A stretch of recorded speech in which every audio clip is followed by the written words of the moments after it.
შევიარაღებელი თვალითაც ჩანს, რომ არავითარი კორუფცია, ანუ ამ მთავრობის მოქმედების მთავარი ეთიკური ხაზი არცად არ გამქრალა. 2026 წელი რო ავიღოთ, მხოლოდ ჩვენ გვაქვს ფაქტების მთელი სია.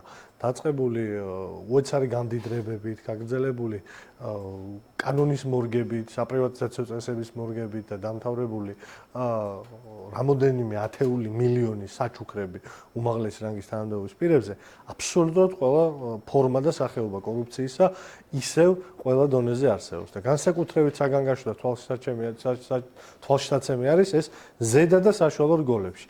ლაპარაკი არის, რა ვიცი, 70 დეპუტატზე, ლაპარაკი არის 50-მდე მთავრობის წარმომადგენელზე, ადამიანებზე, რომლებიც მთავრობის წევრებად ითვლებიან, უმაღლესი რგოლის ჩინოვნიკებზე.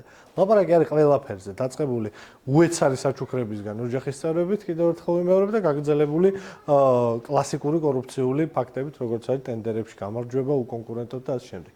ეს ასახავს მარტივ რამეს იმ წელს მხოლოდ, რომელ წელსაც მთელი წელია იქვეხნის ირაკლი ყობახიძე, რომ მან დაამარცხა კორუფცია და თვითონ ღარიბაშვილს და ლილუაშვილს გაატანა წყალივით ეს ყველაფერი.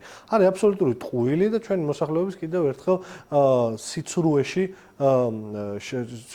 შეცდომაში შეყვანა. საქართველოში ქართული ოცნება სანამ იქნება კორუფცია, იქნება ცხოვრების წესი და ფორმა მთავრობისა და მოქალაქეებს შორის ურთიერთობის. თქვენ ხარჯზე გამდიდრდება მთავრობა, მანამ სანამ ქართული ოცნება არის ხელისუფლებაში, ამიტომ ამის ილუზია, როგორც აქამდე ვამბობდით, არავის არ უნდა გქონდეს, ეხლა ფაქტებით დასტურდება, რომ ეს ილუზია არავის არ უნდა გქონდეს, რომ კორუფცია დამარცხდა.